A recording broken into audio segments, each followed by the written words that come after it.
The Albion community comes together to mourn one of its own as the search for the victim's killer continues. Why the family is pleading for anyone with information to come forward. The immigration debate continues on Capitol Hill as thousands rally against family separations at the border. What lawmakers are planning to do this week to resolve the issue. And summer is especially tough for parents faced with finding a way to afford every meal. The program helping West Michigan students struggling with hunger. Today is Monday, June 25th. Live, local, breaking news. You're watching News Channel 3, live at 5.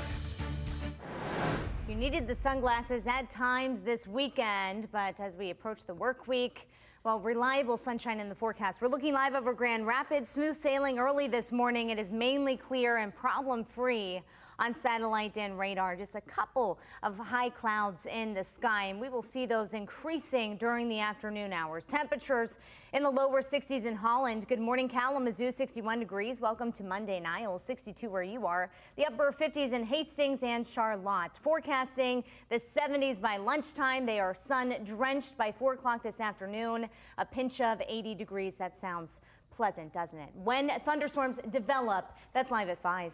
A West Michigan man wanted on several warrants is now facing drug charges. Van Buren County deputies received a tip the man who's allegedly involved in methamphetamine sales was living at a home in the 200 block of North Main Street in Lawton. Deputies got a warrant early Sunday morning to search the home and found the suspect, Joseph Featherstone, along with 2 women. He was arrested for his warrants. Deputies say they found evidence of methamphetamine use and drug dealing inside the home.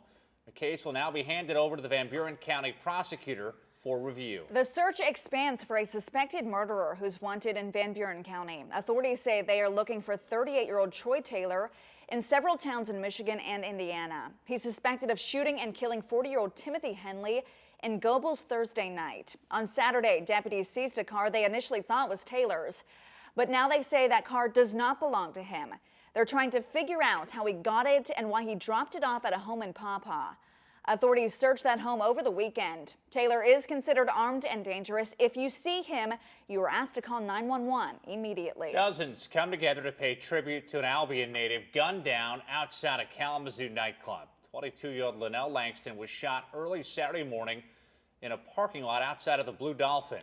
He died shortly after showing up at Bronson Hospital. Police say there was an altercation outside before the shooting. At this point, Kalamazoo Public Safety says they don't have a description of a possible suspect. They're asking anyone who might know something to come forward. Dozens came together Sunday night to remember Langston. His family and friends say they want justice. We need to put the guns down, find another way to solve problems, and our loved ones will be here.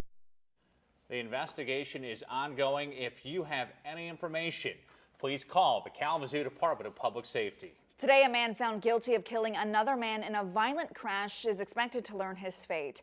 19-year-old Demos Johnson was found guilty last month of reckless driving, causing the death of 30-year-old Alex Yider. Deputies say Johnson blew past a stop sign and slammed into Yider's vehicle last summer.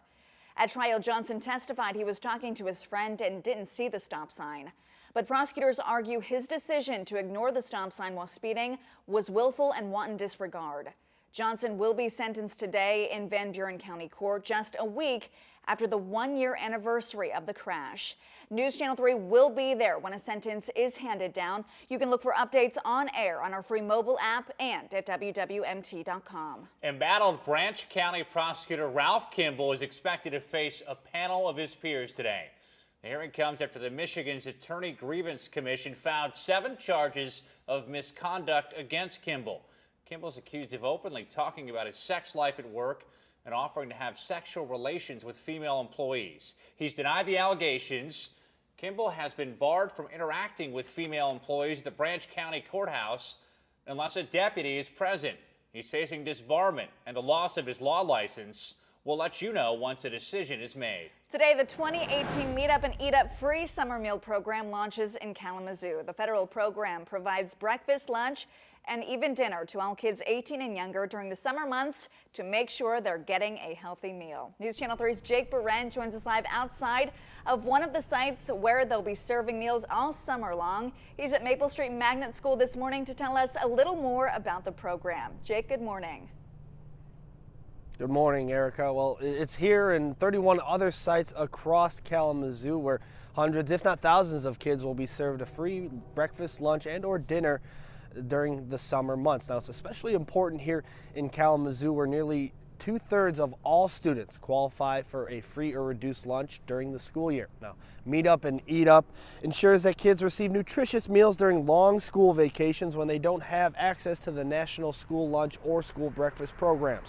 Now, the program is open to all children 18 and younger and people up to 26 who are in education programs for the mentally or physically disabled. Parents, if you'd like to eat with your kids for a meal, they offer adult meals for a small charge. Now, with nearly 70% of kids at KPS getting free or reduced lunch, it's a godsend for parents as well as staff because they don't have to think about what kids in the district would do if workers weren't providing lunch all summer long. We have 6 or 8 school buildings that are open and churches and parks and sports and recs programs. We know most people live check to check, so we're here to bridge that gap, and it makes us feel pretty good about that. Now, it's not just here in Kalamazoo, but across West Michigan, Meet Up and Eat Up will be serving free lunches. If you'd like to find free lunches near you, you can text the word food to 877-877. Live in Kalamazoo, Jake Barrett, News Channel 3. Thank you, Jake. Good morning. It is 5:06. We hope that your Monday is off to a great start. Temperature-wise, it feels pretty nice out there. Temperatures around 60 degrees as you wake up, and we do have a breeze out of the east with wind gusts up to 15 miles an hour. That breeze is going to feel nice come lunchtime. Temperatures then near 70 degrees, near 80 this afternoon with plenty of sunshine, and temperatures will hang on to the 70s through the late evening hours. I'll let you know when I'm tracking thunderstorms. That's at 5:15. Today, Niles City Council members are expected to vote on installing body cameras for utility workers. Officials say emotions can run high when a city worker is forced to shut off someone's water or electricity. In some cases, those confrontations can turn violent.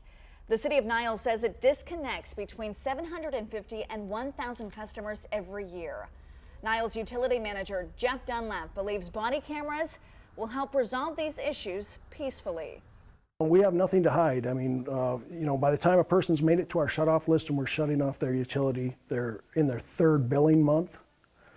We've either called them or we've tagged them. We have promises that may have not been kept. Today, city council members are expected to vote on the body cameras at their meeting. We will let you know what they decide. An investigation now underway after a Minnesota man shot and killed at the hands of police, while the department says officers were chasing the suspect. And a West Michigan diaper bank now able to help dozens of families in need thanks to a large donation. What inspired this diaper drive and how you can help?